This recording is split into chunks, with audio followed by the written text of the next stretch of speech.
Assalamualaikum warahmatullahi wabarakatuh. Apa kabarnya hari ini Ananda Solihah? Semoga dalam keadaan sehat walafiat dan selalu dilindungi oleh Allah Subhanahu wa taala.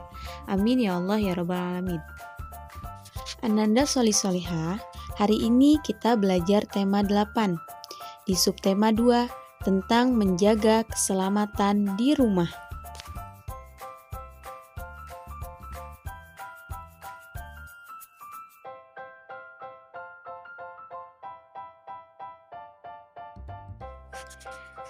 Ananda Solihah, rumah itu tempat tinggal kita sehari-hari, tempat kita berkumpul dengan keluarga, di mana kita bisa berbincang-bincang dengan orang tua, dengan saudara, adik, dan kakak.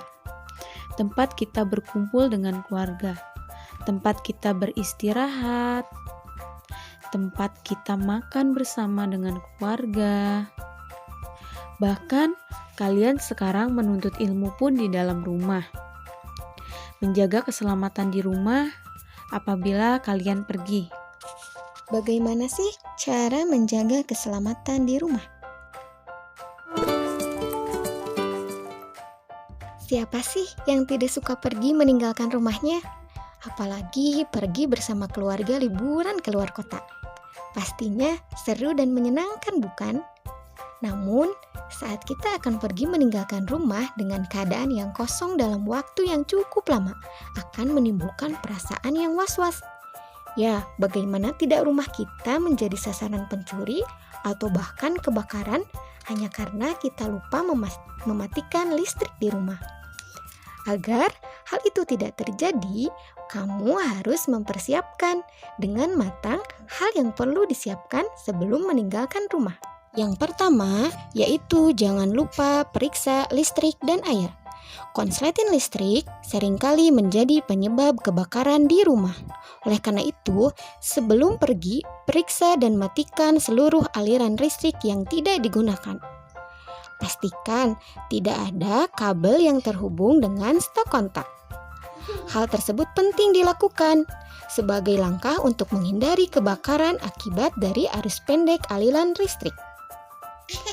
Selanjutnya, kita harus mengecek dan mematikan seluruh air yang masih menyala.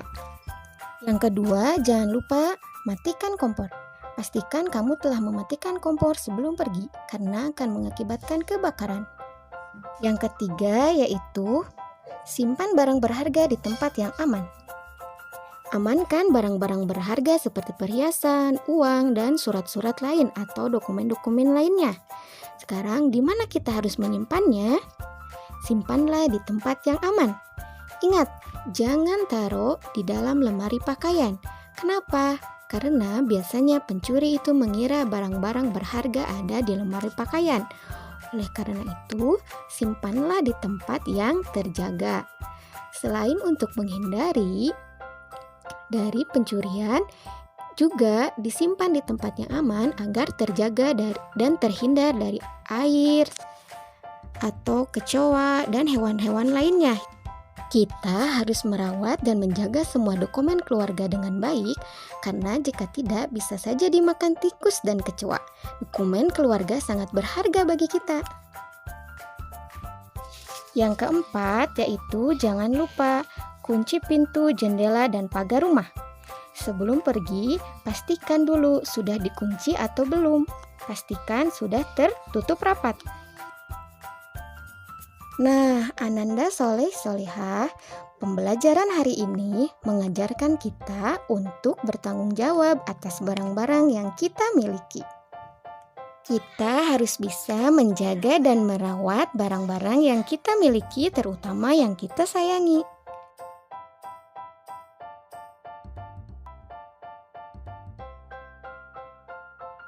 Selain menjaga barang-barang yang kita miliki, kita juga harus belajar tentang waktu. Kalian ketika belajar, nonton TV, bermain, semua itu butuh waktu. Maka oleh karena itu kita harus menggunakan waktu sebaik mungkin. Kita harus mengaturnya sebaik mungkin. Jangan sampai kita lupa waktunya sholat, waktunya belajar, waktunya tidur, karena hanya habis untuk bermain. Sehingga kita nanti akan jadi sakit.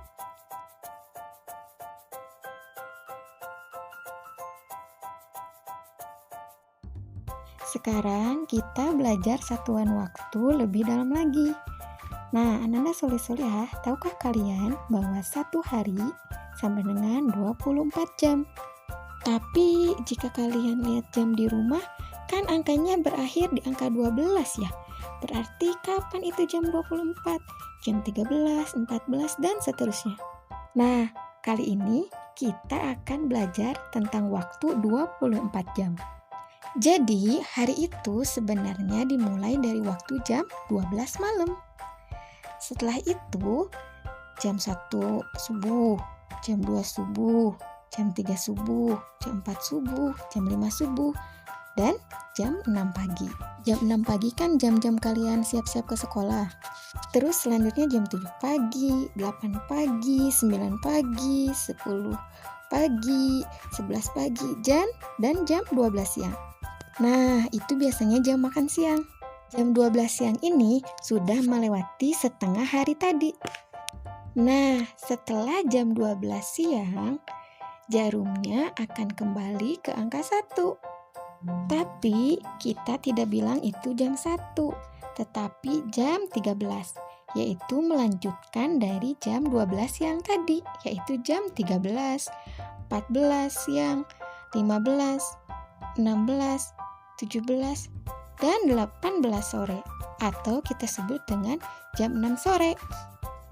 Terus jam 19, jam 20, jam 21, jam 22, jam 23, dan terakhir jam 24. Nah, jam 24 ini sama juga dengan jam 12 malam.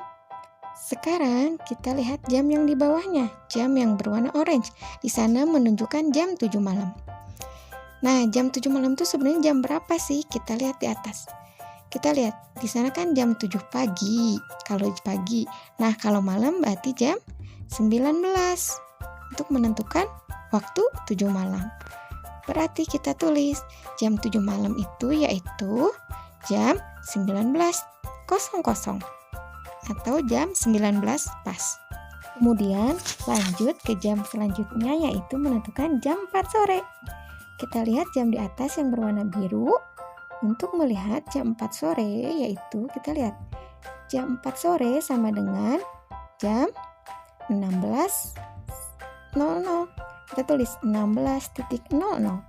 Jadi kalian harus ingat ya, kalau sudah lebih dari jam 12 siang berarti kita menentukan satuan waktunya yaitu 13, 14, 15, 16, 17, dan seterusnya. Tetapi kalau sebelum jam 12 kita menggunakan satuan waktunya seperti di jam yang ada. Lihat, selanjutnya kita menentukan jam 8 pagi.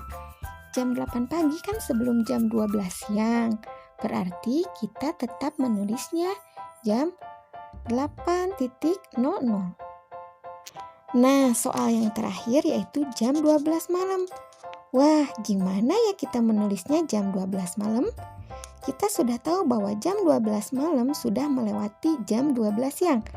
Berarti kita lihat bahwa jam 12 malam sama dengan jam 24. Bagaimana menulisnya? Kita tulis 24.00.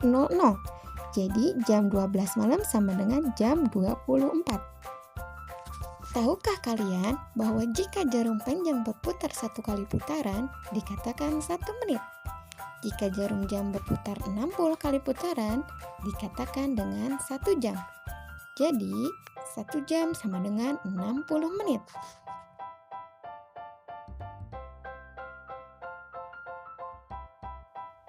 Nah, Ananda solihah, ayo kita sama-sama berlatih di halaman 59. Tentukan lama kegiatan yang ditunjukkan tanda waktu pada jam berikut. Hitung pula berapa menit kegiatan itu berlangsung. Kita lihat nomor 1. Awal mula kegiatan pukul 8.00. Berakhir di pukul 10.00. Tentukan lama waktu kegiatan selama titik-titik jam. Kita hitung. Awalnya pukul 8 mulai kegiatan, berakhir di pukul 10. Kita hitung. 8 ke 9, 1. 9 ke 10, 2. Jadi lamanya kegiatan ada berapa jam? 1, 2. 2 jam. Kita tulis 2 jam. Nah, sekarang 2 jam. 2 jam. Titik-titik menit. Kita sudah belajar bahwa 1 jam sama dengan 60 menit. Berarti 2 jam. 2 jam sama dengan titik-titik menit. 2 dikali 60 menit sama dengan 60-nya ada 2. 60 tambah 60. Kita sudah belajar perkalian. 60 tambah 60 berapa? Yang biar memudahkan, 120. Berarti 2 jam sama dengan 120 menit. 2 jam sama dengan 120 menit. Sekian yang dapat Ustazah sampaikan. Semoga materi tadi bermanfaat untuk Ananda Solih-Solihah dan semakin semangat dalam belajarnya. Syukron. Wassalamualaikum warahmatullahi wabarakatuh.